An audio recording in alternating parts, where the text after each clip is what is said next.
Joel Brokaw, the son of late Hollywood agent Norman Brokaw, has written a memoir, Driving Marilyn. Marilyn Monroe was introduced to husband number 2 by an unlikely matchmaker.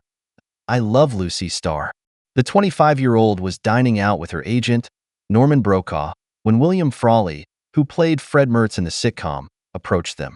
He had an offer that the actress couldn't refuse. My father took her to a television program called Lights, Camera, Action, which was a showcase for up-and-coming talent. Norman's son Joel Brokaw told Fox News Digital. It was a live show in Hollywood that all the casting agents would tune in to watch. They went and did this television show, and then he said, let's go down the street and go to the Hollywood Brown Derby and have a meal. It was the place to be seen. It didn't take long before they were noticed, Joel shared. William Frawley came over to the table and he said, I'm having dinner with Joe D. He would like to meet the young lady. We'll stop by your table after we're done. Marilyn turned to my dad and said, Who's Joe D? She had no idea who Joe DiMaggio was.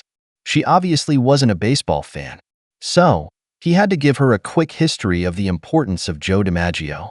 Brokaw, who represented Elvis Presley, Clint Eastwood, and many other top stars, died in 2016 at age 89. Joel has written a new memoir about the late patriarch, Driving Marilyn, which details how he went from working in the mailroom of William Morris Agency to becoming its CEO. DiMaggio, who was 12 years Monroe's senior, had just retired from the New York Yankees. He was out dining with his close pal when he found himself captivated by the blonde beauty. And Brokaw didn't miss his chance to help bring the two together. My father and Marilyn finished their meal first, said Joel. They went over to the table, and the rest is history. Joel said his father met Monroe through his uncle, Hollywood talent agent Johnny Hyde. In her book, My Story, Monroe said that Hyde was in love with her and had asked her to marry him. If you look at all the stories that have been written about Marilyn Monroe, Johnny Hyde is a prominent chapter, Joel explained. He was the big-shot super agent who believed in Marilyn. He was also living with her as well. He staked his entire reputation on advancing her career.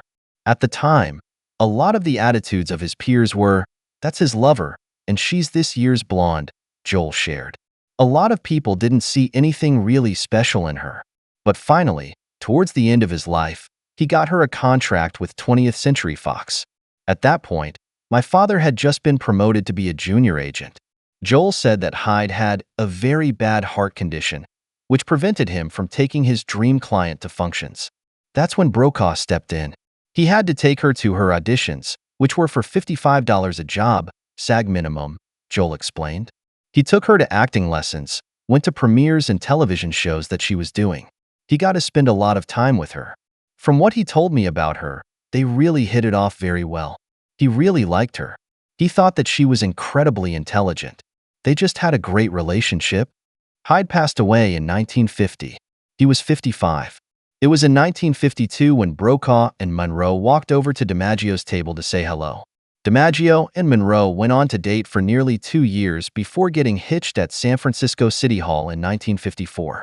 Several months after the couple said, I do, Brokaw received a phone call. It was from DiMaggio.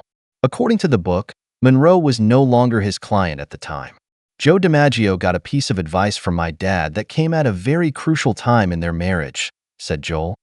Joe really wanted Marilyn to be a stay-at-home housewife. He was getting more and more upset about Marilyn's higher profile and being out in public. And so, my father said to him, I don't know of a woman who could convince you not to go up to bat to hit for the 56th straight game. And I don't know of a man who could convince a young actress not to star in a movie with Clark Gable or Spencer Tracy. That made a light bulb go on in Joe DiMaggio's mind, said Joel. He credited that advice for keeping the marriage alive a bit longer. It also cemented a lifelong friendship that my father had with Joe DiMaggio. The power couple's marriage lasted only 9 months. Monroe filed for divorce from DiMaggio, citing mental cruelty. Brokaw and Monroe crossed paths in a unique way once more in 1962.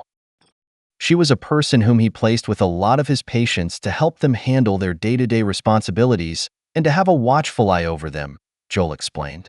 A few weeks earlier, Eunice Murray had walked in and found Marilyn Monroe dead. That was a really strange episode in my life. "I really liked Mrs. Murray," said Joel, "but I also felt like the energy was strange about her. That was part of growing up in Hollywood. A lot of strange stuff." Monroe passed away from a barbiturate overdose in 1962. She was 36. It was DiMaggio, who had re-entered her life in 1961, who planned her funeral. "It was an undying love that he had for her for the rest of his life," Joel remarked. DiMaggio had fresh roses delivered to Monroe's grave twice a week for 20 years. He outlived his ex-wife by almost 4 decades. He passed away in 1999 at age 84. DiMaggio's attorney later said that his reported last words were, "I'll finally get to see Marilyn."